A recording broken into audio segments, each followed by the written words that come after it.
Mungkin ini pernah dialami rekan dosen, dan pasti cukup nyebelin ya. Kenapa sih banyak proposal RIIM yang sebenarnya tuh bagus-bagus aja gitu, tapi tetap aja gagal lolos? Atau mungkin pertanyaannya bukan soal bagus atau enggaknya deh, tapi ada sesuatu yang nggak tepat sejak awal. Jangan-jangan udah ngikut template, ikut guideline, tetap aja nggak tembus. Menarik nih, ternyata bukan di teknisnya, justru di cara memahami skema dan arah risetnya yang salah. Yuk kita bahas. Perbedaan skema pendanaan RIIM kompetisi, internal, eksternal, alumni. Sebelum emosi naik nih, kalau kita bicara soal RIIM kompetisi, banyak yang langsung fokus ke proposal, judul, metode, keluaran, tapi sering lupa nih sama satu hal yang paling dasar. Ini sebenarnya masuk ke skema yang mana nih? Jujur aja, udah sempat kepikiran ini belum rekan dosen? Padahal, perbedaan skema ini bukan cuma soal administratif. Ini lebih ke nentuin positioning rekan dosen sebagai pengusul, dan secara nggak langsung aja memengaruhi peluang lolos. Ini kita bicara soal realitanya ya rekan dosen. Jadi secara umumnya, itu ada 3 skema utama yang perlu rekan dosen ingat-ingat lagi. Yang pertama, RIIM kompetisi internal.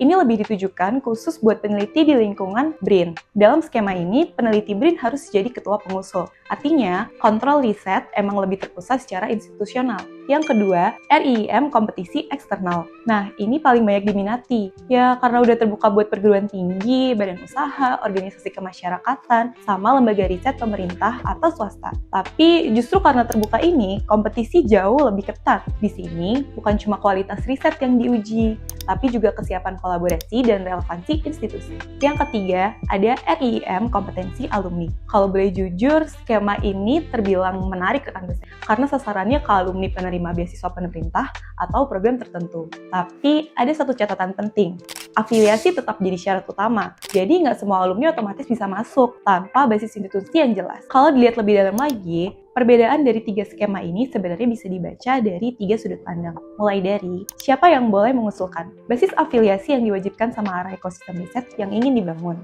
Nah ini penting banget, karena banyak proposal gagal bukan karena jelek, tapi karena nggak cocok sama ekosistem skema yang dipilih. Nah setelah kita tahu jalur masuknya, pertanyaan berikutnya lebih krusial. Kalau udah masuk, sebenarnya BRIN itu mau riset seperti apa sih? Fokus riset dan target luaran KTI. Salah satu kesalahan yang paling sering terjadi dalam proposal RIIM adalah di topik yang menarik, tapi nggak relevan sama fokus yang diinginkan. Padahal nih ya, kalau kita lihat dari regulasinya, cakupan bidang RIIM kompetisi itu sebenarnya sangat luas. Mulai dari pangan dan kesehatan, energi dan manufaktur, informatika dan elektronika, lingkungan dan kebumian, sosial humaniora, ekonomi dan kesejahteraan masyarakat. Sekilas kelihatan bebas, tapi justru disinilah jebakannya. Karena di saat yang sama, ada juga daftar riset yang nggak didanai, kayak ekspedisi dan eksplorasi, uji praklinik dan uji klinik, uji validasi atau mutu, riset terkait sawit, proses manufaktur tertentu, survei tanpa kedalaman riset, atau riset yang sebenarnya masuk ke skema RIIM lain. Artinya, bukan cuma soal bidangnya apa, tapi juga jenis aktivitas risetnya apa. Banyak peneliti yang ngerasa udah masuk ke bidang prioritas, tapi ternyata jenis risetnya nggak sesuai sama karakter RIIM kompetisi yang diambil. Dan di titik ini, seleksi biasanya langsung gugur di tahap awal. Nggak bosan udah 4 tahun di posisi lektor? Bukannya nggak mau ke lektor kepala? Tapi tiap dengar kata Scopus aja udah langsung ciut duluan gara-gara nggak punya waktu. Gimana nggak coba? Tulis Scopus itu harus riset berbulan-bulan. Padahal cuma butuh strategi high impact yang efisien buat para dosen super sibuk. Ya kan?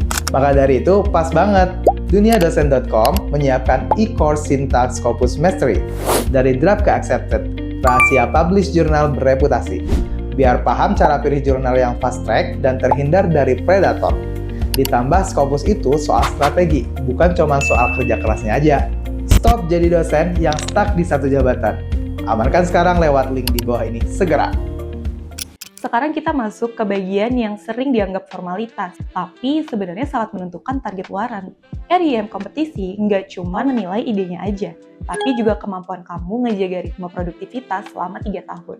Nah, secara bertahap, targetnya seperti ini rekan dosen. Tahun pertama, minimal banget itu ngehasilin 1 KTI dengan status under review di jurnal bereputasi, minimal Q3 atau setara. Tahun kedua, harus ada progres nyata berupa 1 KTI yang udah accepted dan 1 KTI yang masih dalam tahapan under review. Tahun ketiga, nah ini fase buat pembuktian ya rekan dosen, di mana wajib menunjukkan minimal 2 KTI accepted dan 1 KTI under review sebagai pipeline lanjutan. Kalau kita lihat pola ini, sebenarnya BRIN itu lagi menguji konsistensi riset kita sebagai akademisi. Dan nggak cuma itu aja ternyata, keluaran RIIM juga nggak berhenti di publikasi. Ada dorongan kuat ke arah hilirisasi lewat paten sederhana, dan perlindungan varietas tanaman PT minimal dalam status terdaftar. Jadi, riset nggak cukup kalau cuma dipublikasikan, tapi juga harus punya potensi dimanfaatkan. Di sini kita bisa lihat kalau RIIM ini bukan cuma soal pendanaan, tapi sistem yang didesain buat nyaring siapa peneliti yang siap bermain di level output driven research ecosystem. Jadi, kalau selama ini rekan ngerasa proposalnya udah bagus, coba mulai diperhatikan lagi. Apakah udah sesuai dengan skema? Apakah udah tepat jenis risetnya? Dan yang paling penting, apakah udah selaras dengan arah luaran yang diminta? Bukan ide besar yang dinilai, tapi kemampuan nerjemahin ide itu jadi output yang nyata.